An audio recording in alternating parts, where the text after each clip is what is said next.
That was the longest shootout that I've ever been involved in. It went on for hours. They were shot up really, really bad. They wanted to give up. And the commander says, no, keep shooting them. I'm not taking no prisoners. I'm going to kill them all. Because my guys are all shot up. They're probably going to die. One of the longer shootouts that you had, the longest in history recorded, at least DEA-wise, the long shootout, was that similar? I think that was kind of a, and I don't want to get ahead of ourselves in terms of the story. If you'd rather tell that story as we get into some more of the case that led up to that was a long shootout. I got the U.S. 3 years old for heroism on that shootout. Lasted for a long time. We were chasing Cochi Loco and some other majors there in Sinaloa, and we ended up in a horrendous shootout, you know. But you talk about 2 or 3 hour shootout. That's a long shootout. Yeah. What were the circumstances that made it take that long? Just because of where we were, distance and yeah, and where we were. We let's talk a little bit about that case. I'm in charge of the DEA Sinaloa. Mazatlan, Sinaloa office in Sinaloa, which is the most violent to this day, the most violent area of Mexico. All the cartels operate out of there or are from that area. And I get a call from an agent, Tony Huerta from Colombia. And he said, Hector, he says, ship is going your way. And it's got like 20 tons of coke and it's going from Colombia to Mexico. I said, okay. And here is a number of the person that's going to receive the cocaine in Mexico. Obviously, at a beach. Okay. So I called. I had, of course, we were wired. We're connected. I called my contact at the telephone company. I says, "Who does this phone come back to?" And it came back to a name of Pablo Jacobo. I'll never forget it. And he came at Altata, Sinaloa, which is southeast of Culiacan, by the beach. It made sense. Okay, the boat's coming in, and I need to take it down. I didn't trust the comandante of that area because I knew he was protecting the drug lords there. So I called Guillermo Gonzalez Calderoni, who was a deputy chief of the Mexican Federal Police in Mexico City, which I met before. And I said, Guillermo, I said, I need some help. I need some agents to go and help me. We got a ship coming in full of cocaine from Colombia, and I've got the guy identified is going to receive it, and so on and so forth. So he said, okay. He says, all I can spare you is 12 guys. That's all I can spare you, Hector. So he said, I'm going to fly them in from Mexico City to Mazatlan, and you handle the operation there. I said, okay. So I figured I had 5 agents, DEA agents, including myself. Plus 12, that would be 17 of us. And so they flew in, we briefed, and said, we'll hit it tomorrow morning. Now, Altata is like 2 hours drive from my office in the town of Mazatlan, Sinaloa. Okay. So they came in that night. In the morning, we got up early. And we briefed that evening. I said, we'll to this place. We don't know if the dope has arrived. We might have to hold people, and we don't know if the ship has arrived yet.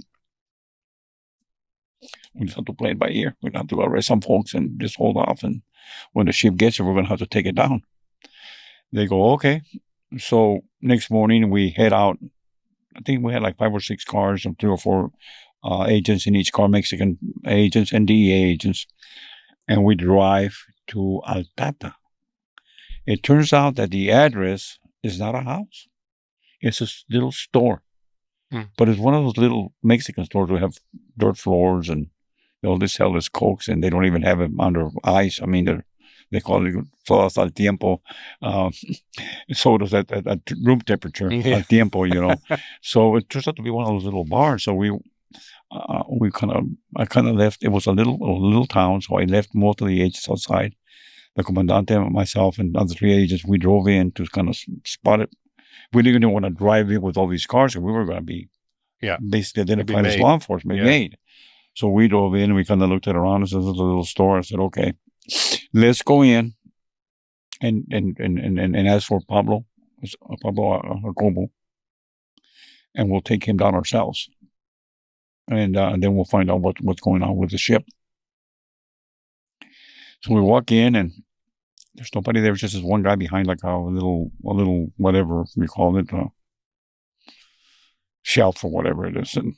And I said, we're looking for Pablo Jacobo. And that guy looked at me and he says, I don't know what you're talking about. I don't know nobody by that name here. But he looked real suspicious and scared. So I said, listen, are you Pablo Jacobo? And I swear he goes into a drawer to grab a gun. And I run up and I put my AK-47 on him right there. It was him. Oh. So, of course, the way it worked back then is the guy in charge of the Mexican feds grabbed him, and they did a little Mexican hat that's on him, and they got him to confess that, street justice. Yeah, they do the little thing there. Yeah. And, of course, they fire a couple of rounds over his head and scare the shit out of him. They're going to kill you. And, I mean, they're really dramatic. Different game down there. Yeah, it's a different game. Yeah. So anyway, but he's dealing with either that, which seems minimal compared to what his penance if he gets, if they think he snitched or something. Right. Or they lose this load. I mean, it's going to be way worse than shooting warning shots. Well, he says that, he says the load has arrived. And it's at this little ejido, which is like a little planting area, a little farming area called El Limoncito, the little lemon. And we said, the shipment is there. It's already been unloaded and it's already there. And he goes, yes. And then I asked him in Spanish, I says, who's there guarding that load? Nobody, just my ranch hands. I said, what? I said, okay, you're going to take us there.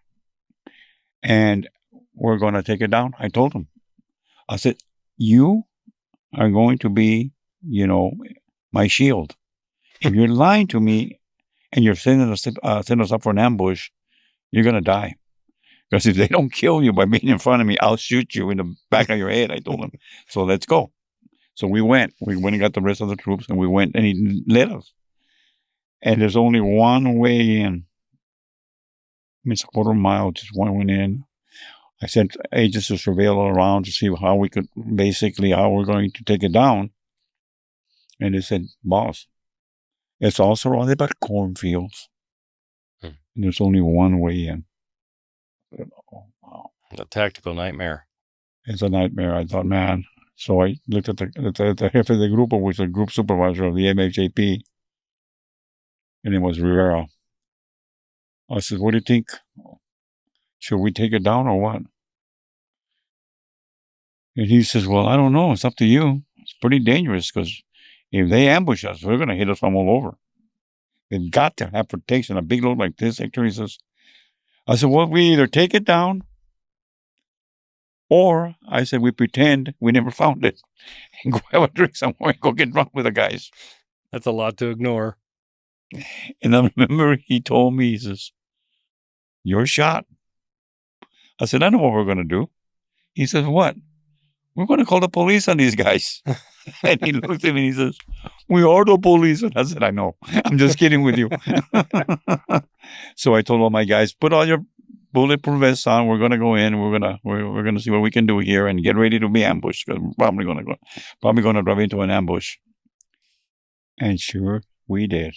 I mean, they were shooting us from the sides and everywhere else. What had happened was when we arrested Jacobo, people trying to come into the store, and somebody called them out there and said, "Hey, they're going to come out there and hit you guys." They were waiting for us.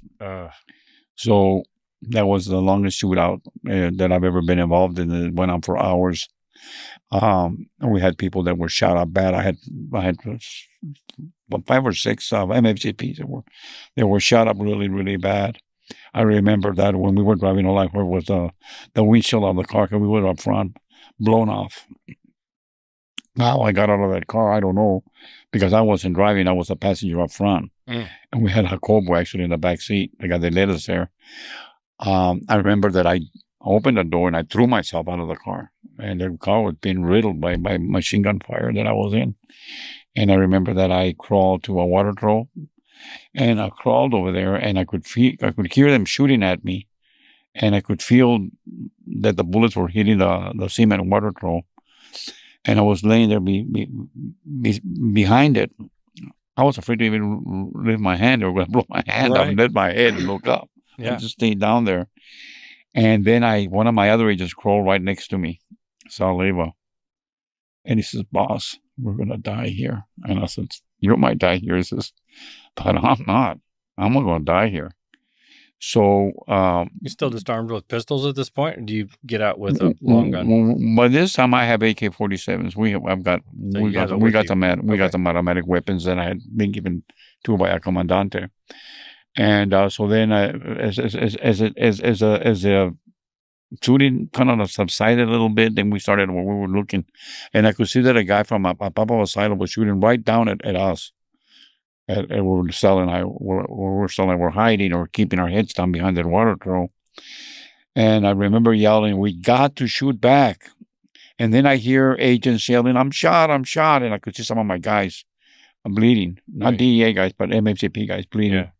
They've been hit hard. They were trying to get out of the car, so they were machine gunned down next to us. So it was so intense that I told my guys, "We got to shoot back, shoot back. Shoot back." And everybody started shooting back because we hadn't shot back one round. We were like under shock. And the shooting was so intense that I saw the wounded guys, and I saw them, they were bleeding, and I thought, we need to get these guys some help, you know. So I told Jim White, I said, "You know what, Jim?" I said, "Get in your car and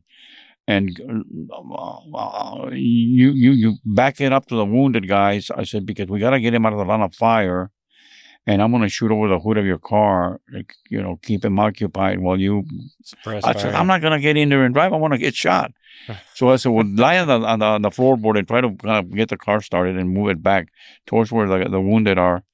And which we did. He kind of like on the floorboard, he actually activated the gas pedal with his hand. Wow. And trying to, and I was guiding him, and I was shooting over the top of the hood. How do you not run over some of the injured at that point? Then we realized that, well, wait a minute. So he backs up, and then we were carrying, I was crawling underneath the SUV and dragging the wounded by their feet and arms to this side of the SUV for protection. Right.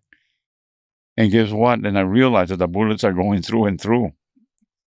And I go, "Oh, wow."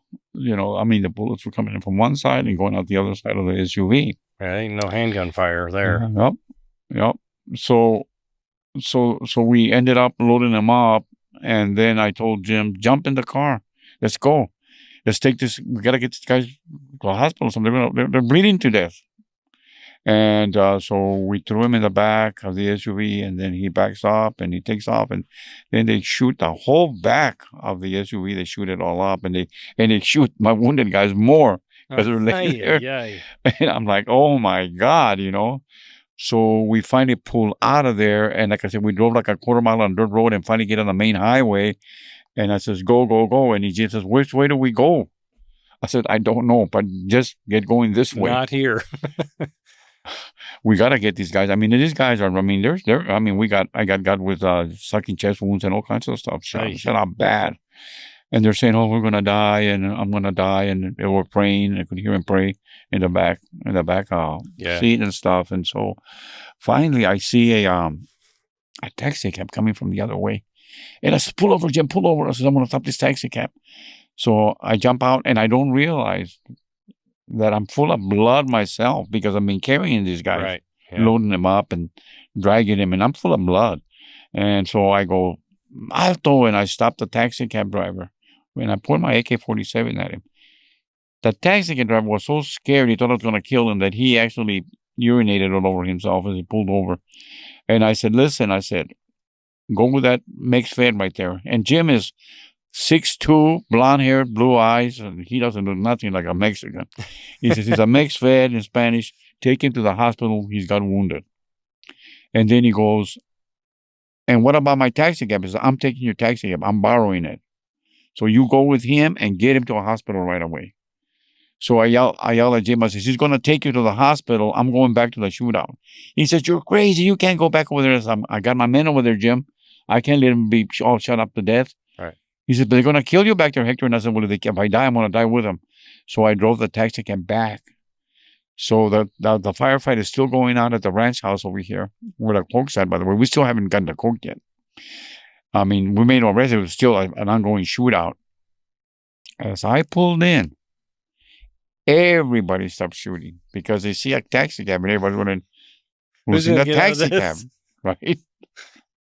So I drive in and I get out on the passenger side and I yell at the guys, "It's me!" And then they go, "Oh, it's." They could hear me. Hey. So then I fired a volley of AK-47 rounds at the crooks, and then they all shot up the taxi cab. I mean, it was Swiss cheese. I mean, they blew out the tires, blew out all the windshields, and by now I've realized that the bullets are going through. So I'm hiding behind the engine of the taxi cab. So the shootout continues back and forth, and I couldn't go to where my guys were at. I had to stay where I was at because it was an open field that I had to run through, and I was going to get blown away, get into them. No cover so they were joking to me, "Come on over, Hector, come on over and visit with us." And they were shooting and smoking cigarettes already. And we're kind of like laughing now. And I'm saying, "No, you guys come over here and visit with me." So we were kind of joking.